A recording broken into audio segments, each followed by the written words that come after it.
If you're here, you are looking for easy fall cocktail recipes, and I have 9 of them for you, each garnished beautifully while being simple and easy to craft. So let me teach you how to make all 9 of them in the best video of your life. Starting off with the #1 cocktail, apple cider mimosa.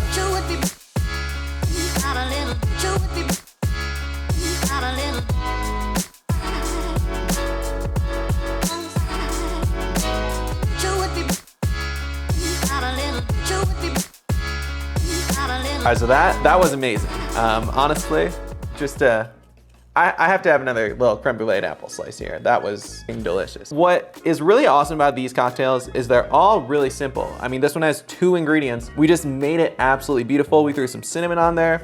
Like I said, with the bruleed apple, we just fucking melted that on top. And this is what makes it really over the top without actually doing anything that exciting. Super easy to do this. Anyone that owns a little blowtorch can do that. Then you dunk it in the liquor, you caramelize that. And I mean, who doesn't want to be served something this beautiful at a party? A little bruleed apple soaked in a little bit of champagne. This is to die for, wow. And now the cocktail itself, I mean, we've all had mimosas. You get the taste of Prosecco. You get a little bit of the cinnamon from the rim, from the apple cider. I didn't put a whole lot in there. Super easy to drink, especially for your fall brunches. Let's make the next drink.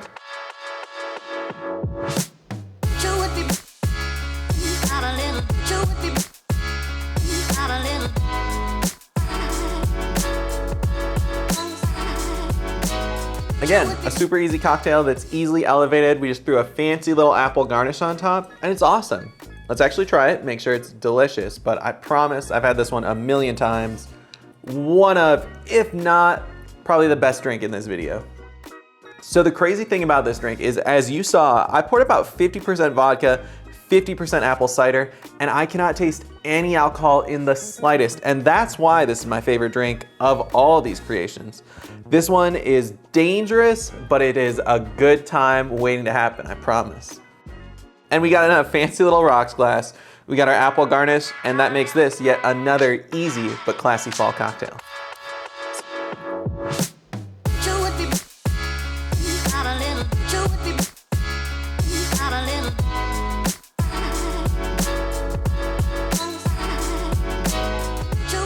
All right, now I already know what you're thinking. This is a lot like the last drink, but honestly, this drink is like my last drink except for Mountain Dew fans, because I'm a Mountain Dew fan. I love this thrashed apple flavor. It's only at Kroger, so don't tell me it's discontinued. It's not. It's at Kroger, Smith's, and whatever else they own. And it's super delicious. It's actually not as sweet as most Mountain Dews, so definitely a good one to mix with. And when you actually try it, because we added citrus from a whole lime instead of just half, it really cuts down that sweet taste. There's still a lot of sugar in here, don't get me wrong, but it's very palatable and it's easy to drink. Again, just like the last one, except there's more carbonation. And it really does feel like an entirely different drink, despite being the same kind of flavors. So good. I think this one's more like a candy apple, where the other one was like very strictly a caramel apple. This one, you get more of the sugar taste and a very subtle caramel undertone. Honestly, I wouldn't be surprised if you did this with like a vanilla vodka, or even like apple jack would be delicious in this. There's tons of options. I like the caramel. And then obviously stepping up with our Mountain Dew cocktail, giving it this nice little fan garnish. I just think it's so easy to elevate simple cocktails, and that's why we're on to #4 now, because #3 is in the books.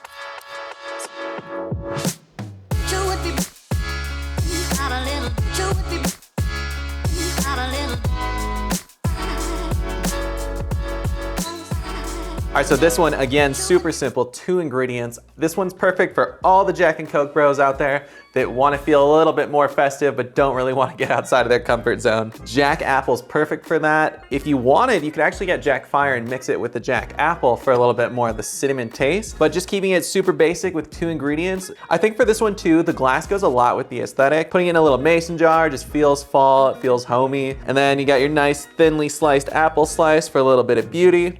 That's a nice little carbonated fall Jack cocktail in a glass. Let's keep it moving, #5.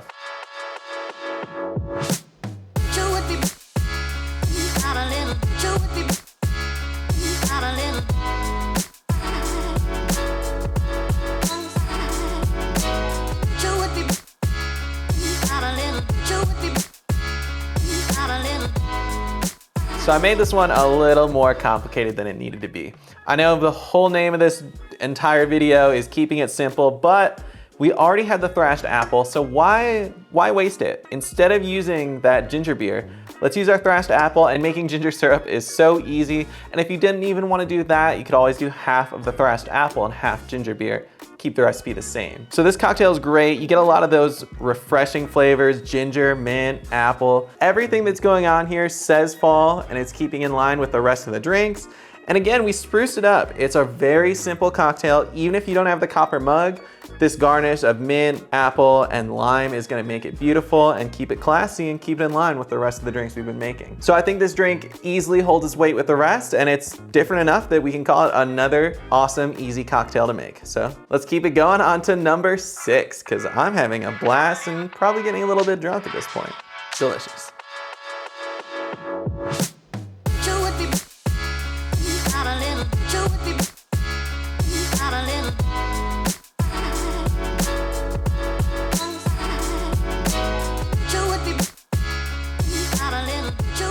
Okay, so this one is probably the most unique to what I've been making. I'm making a lot of apple, a lot of caramel. Obviously those are fall flavors, but honestly, I feel like cranberry is a little bit underrated. You know, a lot of people think cranberry, they think Christmas, but honestly, a little bit of cranberry, cinnamon, and that dark rum keeps it from being just a cinnamon cocktail. This is delicious, and it's super easy to drink. Again, I poured a ton of liquor in here. I'm not measuring because I don't expect a lot of people to be measuring at home, so I'm keeping it light, keeping it fun. Easy drink, beautiful, a little bit of cranberries. They're super fruit, you should be eating those.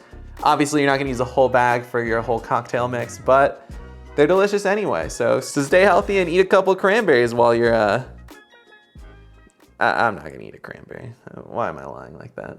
But hey, let's go on to the next drink.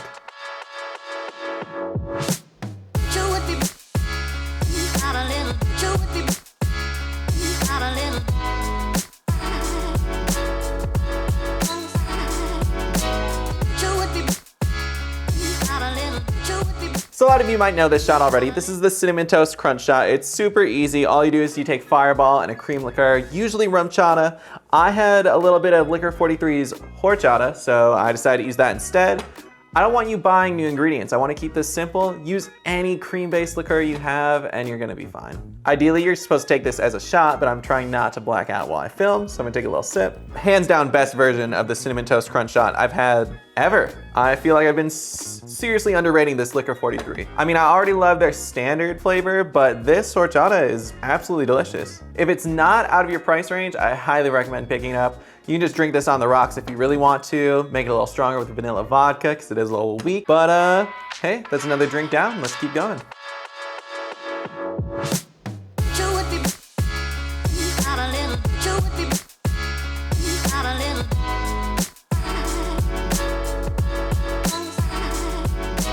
So this is a classic. This isn't my own creation. This is the Colorado Bulldog, and it's delicious. It's essentially a root beer float, except with coffee and cola instead of root beer, but hey, let's try it. Oh, so easy to drink. I feel like this one's kind of like a really good dessert for a campfire without being, you know, something marshmallow based. I hate to really promote any brands, but I love Shanky's Whip killed this one. This is actually, it's an Irish whiskey, so it's really good. If you didn't want to use something straight up like a vodka and a coffee liqueur, honestly, I highly recommend that. I don't know, this one might edge out as my favorite, probably because of all the sugar in the Coke and Shanky's, but yeah, let's make this final cocktail before I drink this one.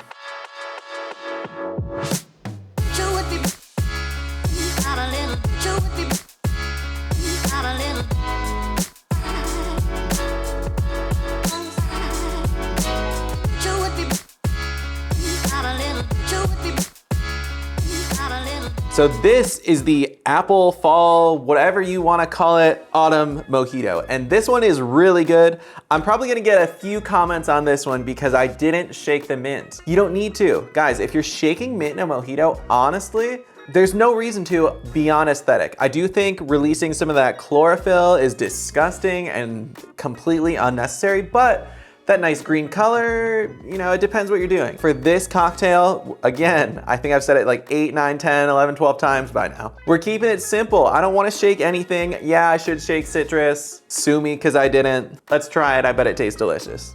Oh my God. Okay, yeah. I really did save the best for last. That's shocking. I was a little nervous about using dark rum in this mojito, but I think with the apple cider, all the sugar and Mountain Dew, and the refreshing mint, it's so perfectly balanced. It's insane. Super thrilled with this one.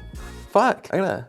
So yeah, I know there's a ton of sugar in a lot of these cocktails, but as long as you switch it up, you're careful, I think there is a lot of room to have fun and a lot of room to have fall cocktails without getting hungover, without drinking too much sugar, and with just enjoying a treat.